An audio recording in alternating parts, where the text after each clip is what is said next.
Сколько людей за эти сложные годы объединились.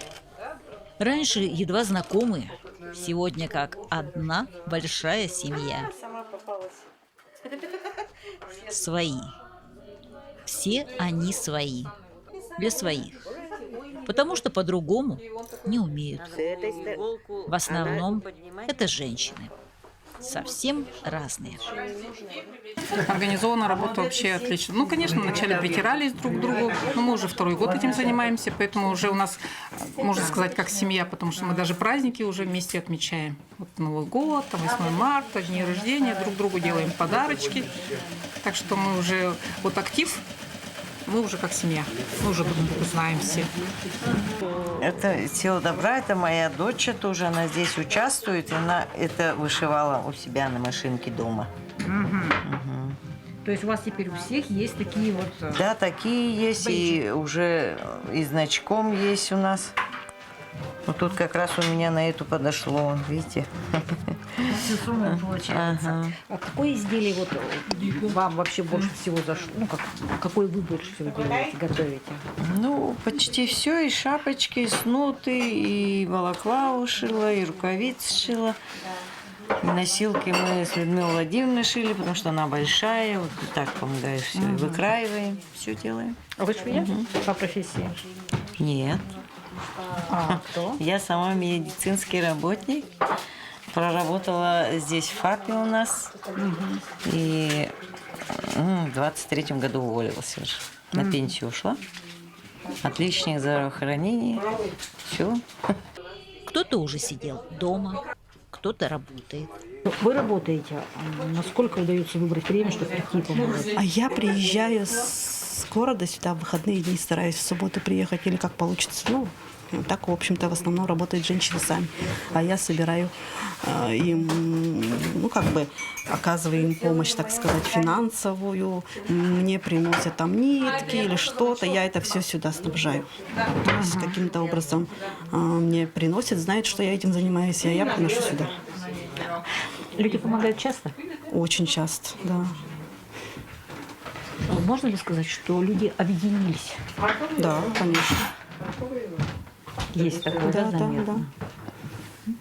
А что самое сложное было? Что самое сложное? Да, вот в этой работе, в этой деятельности.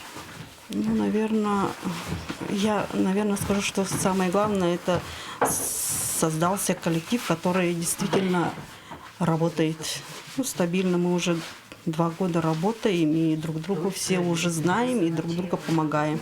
То есть позвонили, сказали, уже все друг друга поняли, все собрались и все сделали. То есть у нас такого не бывает, что я не могу или что-то такое. Почти каждый день они встречаются и работают вторую работу.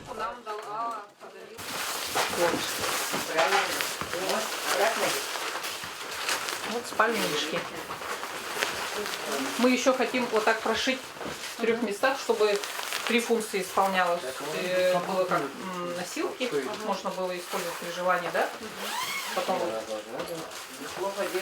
одеяло. И сам спальник. Без зарплаты, поощрений, премий, грамот. Все, что им нужно, чтобы мальчишки, они ведь в любом возрасте чьи-то мальчишки, вернулись домой. Живые. Любовь Егоровна. Это Юля шила. Да, это Юля шила. Видите, все, никакому шву никто не прикопается. вообще идеально шито. Да. Я вот как сама тоже, которая шьет, смотрю, В каждом наследии Алекминского района есть такие клубы. А где-то вовсе не клубы, а просто дома. Но для своих. Смуды к ним. Такие размеры разные. Да. Это женщины берут выкройки и на дому шьют. Чтобы здесь вот Наталья Родионовна это шила, кстати. Вот. Потому что сюда неудобно ходить и холодно. Вот. Шьем уже давно мы. С молоду, конечно, но здесь я работаю недавно совсем. Сколько? 1-2 года. Ну, просто так беру отсюда, в выкройке, шью себя на дому. Ну, как бы помогаю. А раньше шили Шила, варежки, да? да, рукавицы и кенчи. И то всё. Унты раньше шила, ботинки раньше шила. Один раз, правда. Ну, хорошо получились, сама даже удивилась. Ну и вот и вся такая жизнь у нас в селе. Сколько у вас получается сшить вот, рукавицы за день, допустим? Ну, или Ну, за... я, например, в день могу рукавиц 3-4 шить. 3-4. Вот 4.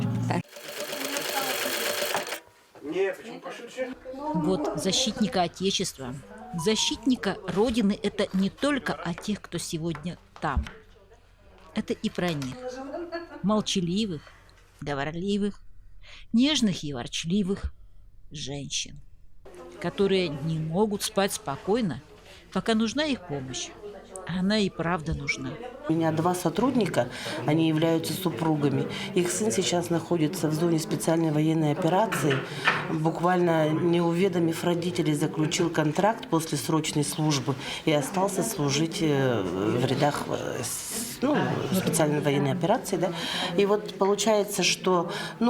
и также у нас вот сотрудница, ее супруг тоже является участником специальной военной операции. То есть мы не сторонние люди.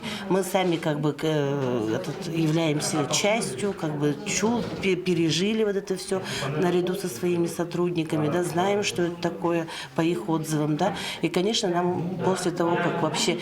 И вообще это когда все началось с того, что мы видели опыт других волонтерских клубов и движений. Нам нравилось работать чапаевских мастериц. Особенно вот еще вот хорошо отрабатывает этот Каландрашвильский клуб волонтерского движения. Да? Смотря на это, конечно, мы тоже решили не оставаться в стороне. И вот в прошлом году начали своими силами уже переняв опыт других коллег, посмотрев, как это все делается, освоив все это, мы решили сделать это у себя в детском саду. И потихонечку весь коллектив, конечно, влился. У нас нет сторонних людей, у нас все принимают участие массово, свободное от основной работы время, в тихий час, в санитарные дни. Те, кто не на группе, принимают участие в основном. Да? Это сегодня может 2 человека подойти плести, завтра побольше. Кто свободен, те всегда на подхвате. И чтобы приблизить победу, конечно, чтобы нашим солдатам было там легче как-то обезопасить себя. У них нет праздников и выходных. Вернее, все это они отмечают вместе, плетя сети, бесконечно укалывая иглами руки, постукивая спицами, прищуривая глаза, вдевая нитку в иголку. Сложно выкраивать время для того, чтобы прийти помогать? Я работаю в больнице медсестрой палатной. Сутки отработала, 3 суток отдыхаю. Но из этих 3 суток я, естественно, на завтра уже отдыхаю и выкраиваем время. По возможности приходим. Ага. Очень хорошо тут сплоченно, работать веселее, когда вас много, и работа есть, и каждый по идее создает. У каждого идея есть всегда. Подправка, что-то сделать, да? Поэтому очень хорошо, что создали такой клуб у нас. И нам хорошо, и нашим ребятам хорошо, да? Что мы помогаем. Тепло родных рук в каждом стежке, в каждой ниточке, иногда буквально. Удобным стелькам из натурального конского волоса бойцы очень рады. А чтобы порадовать их, женщины часами сидят в наклонку. Процесс сложный и очень трудоемкий. Мы так как бы складываем ее. То есть вот Чтобы равномерно было. Да. Все короткие волосы убираем. Чтобы все одинаково почти, чтобы было. А этот потом опять перебирает, Да, получается? Так, долго делается. Сколько примерно уходит вот на пучок, скажем, времени? Наверное, 2. Если все это сделать, 2-3 часа. 2-3 часа. То есть очень долго, да? А для стелек тоже? Но для стелек тоже вот так делаем. То есть Тоже вот так Сначала делаем. По волоску распределяем сначала. Вот так. все убираем вот так. И потом отсюда вот вот это материал берем. делаем. Берем и на вот это на форму, на стельку, так скажем, на форму ног ложим вот так, делаем. И машины. Вот так ложим на стельку и пришиваем машинкой, прошиваем вот так. А вот так, да? Тоже, ну, тоже достаточно трудоемко же, да, получается. Ну, надо, чтобы все равномерно все было. Это получается, Чтоб одна не стелька торчали тоже волосы. 2-3-4 часа, если да, только да. натеребить получается. Да, да. Прямо полили 3 косичкой. Вот как здесь, например, показано. вот они, да? да, идут? Ага. Это вот бабушка прила, поэтому вот бабушки к нам приходили, помогали, пожилые совсем. И вот поэтому не очень крепкая, но она на осень, на весну подходит. А это зимний вариант. То есть зимний волос конский и тоже отличается? Нет, в смысле толщина. толщина, Ага, толщина. ясно. А это она на весну, на На осень. сезон, да? Более плотные. Ну, приносят жеребят, хвосты подходят. Не И помягче? Они помягче, они понежнее. И конский волос, он впитывает влагу, и быстро сохнет. И массаж вот совсем другой.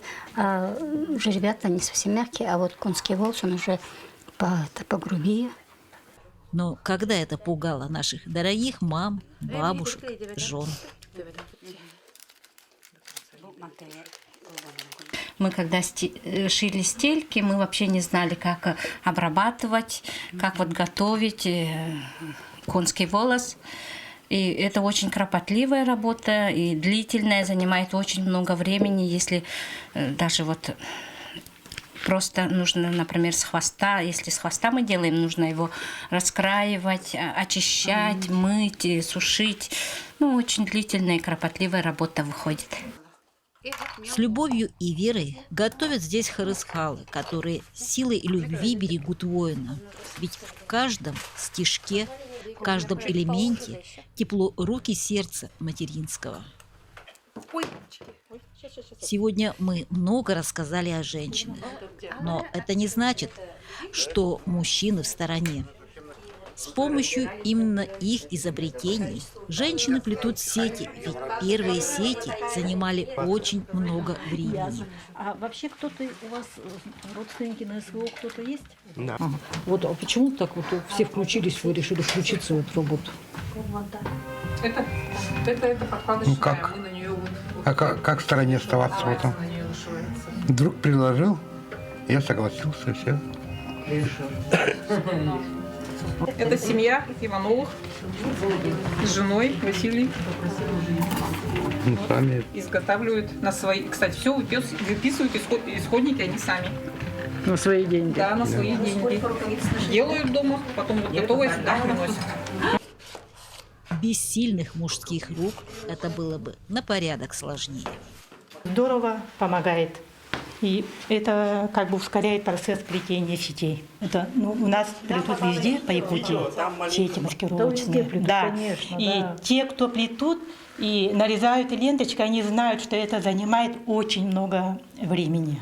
А вот это все ускорит процесс. Потому что я понимаю, чем больше женщины сплетут сети, тем больше ребят спасут. У меня сын там сейчас в госпитале лежит. И много я понимаю. Еще и сын, когда там не был, я помогал уже. Лед возил мобилизованным землю, оказывал волонтерскую помощь. А сейчас понимаете, это Да, вообще очень... и сейчас у меня тем более сын там, я это все понимаю. И надо оказывать, чем больше люди сделают, тем лучше сети. Спасает это жизнь наших ребят. А знаете, сколько их осталось за кадром? 2. Ровно таких же тружениц, с такими же золотыми руками и сердцами. Поэтому наш рассказ не закончен. У него обязательно будет продолжение. наши Василий и Александр. Ну, станки, конечно, были до этого, да?